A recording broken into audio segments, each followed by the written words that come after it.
Pada kali ini, kita akan mempelajari apa itu al-asil, at-tahil, dan ad-dakhil. Pertama, apa itu al-asil? Pengertian al-asil. Dalam ilmu tafsir, al-asil adalah penafsiran Al-Quran yang bersumber dari dalil-dalil yang autentik dan dapat dipertanggungjawabkan. Tafsir ini berlandaskan pada sumber-sumber utama di dalam Islam, yaitu Al-Quran yang ditafsirkan dengan Al-Quran, hadis-hadis sahih Nabi SAW, penjelasan para sahabat, serta pendapat para tabi'in yang memiliki sanad dan dasar yang kuat. Selain itu, al-asil juga mencakup ijtihad para mufassir yang dilakukan sesuai dengan kaidah bahasa Arab, ilmu tafsir, dan prinsip-prinsip syariat yang benar. Adapun contoh konkret al-asil di dalam penafsiran, yaitu dapat kita lihat di dalam penafsiran ayat tentang salat, yaitu firman Allah di dalam surat Al-Baqarah ayat 43. Ayat tersebut hanya menjelaskan atau memerintahkan pelaksanaan salat tanpa menjelaskan tata cara, jumlah rakaat, maupun waktu pelaksanaannya secara rinci. Untuk memahami maksud ayat tersebut, maka para mufassir merujuk kepada hadis-hadis Nabi Muhammad SAW yang menjelaskan tata cara salat secara lengkap, seperti sabda beliau, "Sallu kama ra'aitumuni usalli." Salatlah kalian sebagaimana kalian lihat aku salat. Dengan demikian, penafsiran ayat tersebut tidak didasarkan pada pendapat pribadi, melainkan pada penjelasan Rasulullah sebagai sumber yang otoritatif atau sumber yang asil. Kedua, apa itu at-tahil? Pengertian at-tahil. At-tahil di dalam kajian tafsir adalah penafsiran Al-Quran yang dihasilkan melalui proses ijtihad, analisis, dan penalaran seorang mufassir dengan tetap berpedoman pada kaidah-kaidah yang telah ditetapkan dalam tafsir.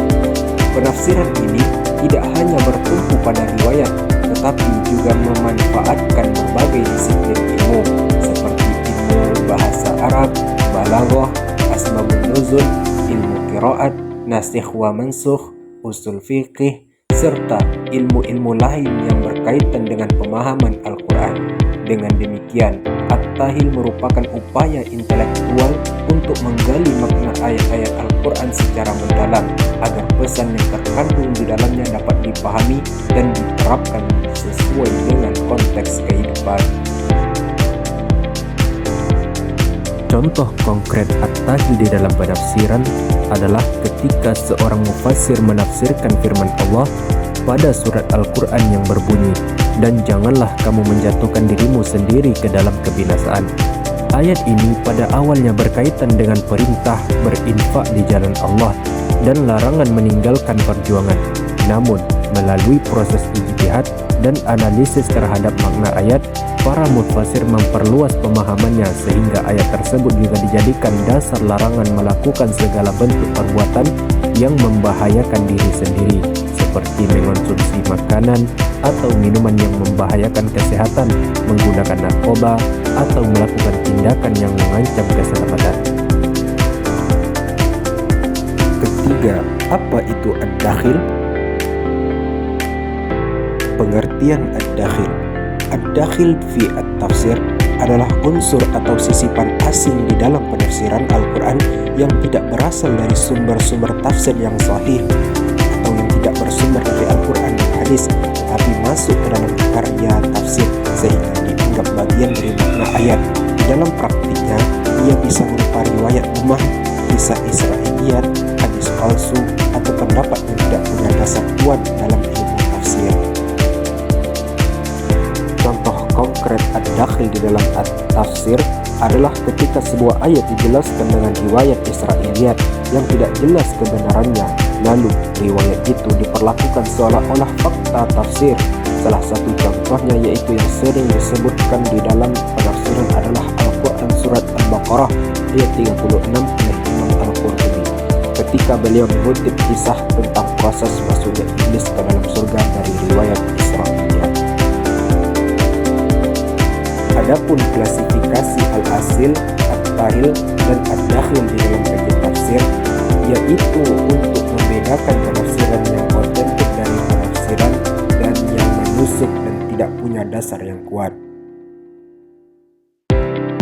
Al-asil adalah tafsir yang bersumber jelas dan dapat dipertanggungjawabkan, misalnya dari Al-Quran, hadis sahih, pendapat sahabat, dan tabi'in yang valid atau ijtihad yang mengikuti kaidah bahasa Arab dan syariat. Karena itu, al-asil dianggap sebagai penafsiran yang asli, sehat, dan sesuai dengan tujuan ayat. At-tahil adalah tafsir analisis, yaitu metode menjelaskan ayat Al-Quran secara rinci, ayat demi ayat, mengikuti urutan mushaf. Sedangkan ad-dakhil adalah kebalikan dari itu, yaitu penafsiran yang tidak memiliki landasan valid, lalu masuk ke dalam tafsir seolah-olah bagian dari makna ayat. Bentuknya bisa berupa hadis palsu, hadis lemah, bisa dilihat yang bertentangan, tafsir yang dipengaruhi ideologi kelompok, atau penafsiran rasional yang tidak memenuhi syariat ijtihad. Pada pembahasan selanjutnya, kita akan membahas analisis kritis, yaitu relevansi al-asil dan ad-dakhil di dalam metodologi modern menggunakan argumentasi pada semiotika. Secara kritis, konsep al-asil dan ad-dakhil tetap relevan dalam metodologi modern karena keduanya memberi kerangka untuk menilai apakah sebuah penafsiran punya legitimasi sumber atau justru merupakan sisipan yang problematis. Dalam bahasa metodologis kontemporer, ini mirip dengan uji validitas data, bukan sekedar maknanya menarik, tetapi juga dari mana asalnya, bagaimana rantai transmisinya, dan apakah ia konsisten dengan konteks teks. Dalam argumentasi berbasis semiotika, relevansi itu muncul karena semiotika memeriksa tanda, relasi ke tanda-tanda, dan produksi makna dalam teks. Pendekatan semiotik memang dipakai dalam studi Al-Quran kontemporer sebagai salah satu jalan membaca struktur bahasa dan makna teks, tetapi ia tetap perlu batas agar tidak lepas dari otorisasi makna yang sahih. Di titik ini, al-asil berfungsi sebagai kontrol normatif, sedangkan ad-dakhil menjadi istilah kritik terhadap pembacaan yang menyimpang atau berlaku bebas.